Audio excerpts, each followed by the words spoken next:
Okay, we've been working on perimeter and area.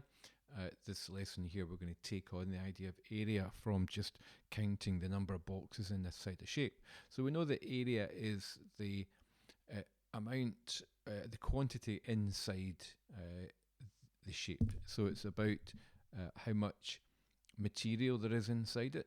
I tried not to use the word space, but it's about how many boxes would fill the inside of a shape.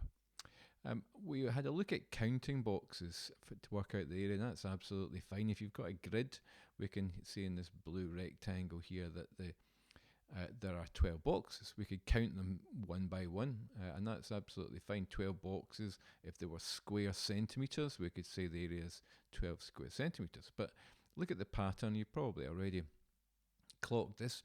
In actual fact, with this counting along 6 boxes, you notice that that's repeated in the row below. So we've got a row of 6 and we've got a second row of 6. So instead of counting them all, we could say there's 2 rows of 6. In other words, the area is 2 times 6, which is 12 boxes. We could have done a shortcut to even just counting, because we know that repetitive addition or repeated addition is the same as multiplying. So have a look at this second rectangle. We could start counting 1, 2, 3 in row 1. And we could say, well, there's a second row of 3, a third row, fourth row, fifth row, a sixth row of 3. There's 6 rows of 3. So I don't have to count every box. I just need to know that 6 multiplied by 3 is 18, to know that there are 18 boxes. And that's exactly the form that we use every time we work out the area of a rectangle. In other words, for any rectangle, the area is calculated as its length multiplied by its breadth. So in our case, we had a length of 3 boxes. We had a breadth of 6 boxes, so the area was 6 multiplied by 3, which is 18. And we tend to shorten that. We use these words, length and breadth, but we usually use the letters L and B, and we just make letters of the whole formula. A equals L multiplied by B, L times B. And that's an important thing. I want you to copy down that diagram and those equations there. It's so important. We're going to use that little formula all the time you draw your box around it. A for area equals L for length multiplied by B for breadth. Okay, so let's see how we apply that. Here's a couple of rectangles. So let's calculate the areas. When you're doing these questions, I want to see you draw a neat rectangle with your ruler. You don't need to draw it the sizes that are given. These are sketches. So if you're using squared paper, maybe just do a rectangle that's maybe 3 by 5 boxes long. It just needs to be big enough to put the information in. Don't make it half a page big. Okay, so mark in the 2 dimensions that are given, and every time you're going to work this out, you're always going to write down the formula first. So the first thing you're going to write down is A equals L times B every time, to remind yourself that that's the rule or the formula. To work out the area then, we're going to substitute L for the length is 6 and the breadth is 9.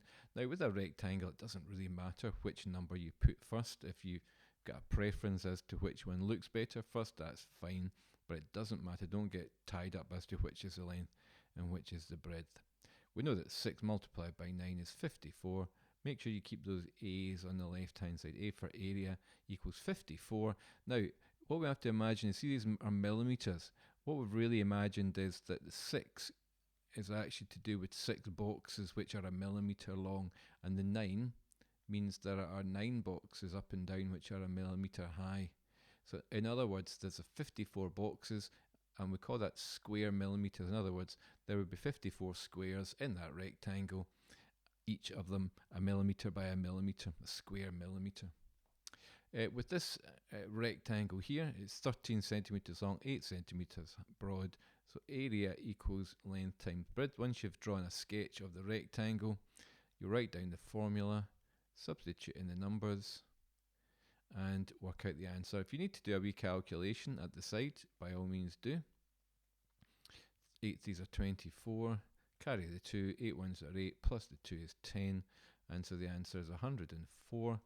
Now in this case, the 13 is about centimetre boxes, and the 8 is centimetre boxes, so we imagine that we're talking about a grid of 104 centimetre boxes or square centimetres. Okay, so that's how I would like you to lay it out. What I'm going to show you is a screen now to go on and practice. So here are 6 different shapes and all rectangles and squares. Remember, squares are a special type of rectangles. So for each one, sketch it down, and then I want you to don't copy them all the shapes. You're going to copy the first shape, and then I want you to work out the area using those 3 parts formula, substitute in the numbers, and then work out the answer.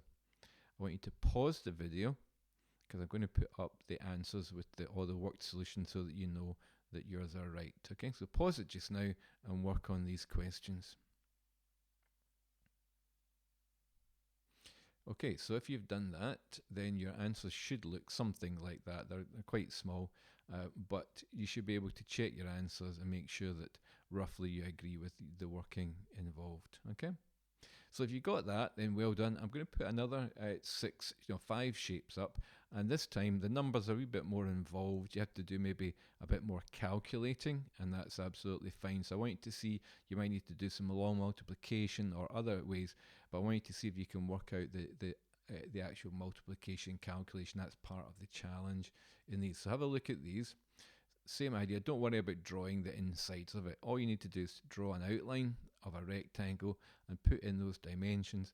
And this time, not just using the area formula, but the challenge is, can you actually work out what those answers should be? If you can, then great. If you need to check your answers in a calculator or get some help with that, then that's fine. But again, I'm going to put the answers up in a moment. So pause the video, try these, and then I'm going to put the answers up in a moment.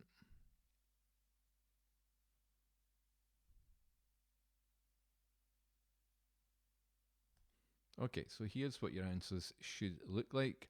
I've done a few calculations, and I've used some different strategies in order to get the answers. So that should be what you get as well. You'll let me know if there's any issues and all of that. And hopefully, by the end of this, you could be quite confident in using the formula to work out the area of a rectangle. Okay, I hope that's been helpful.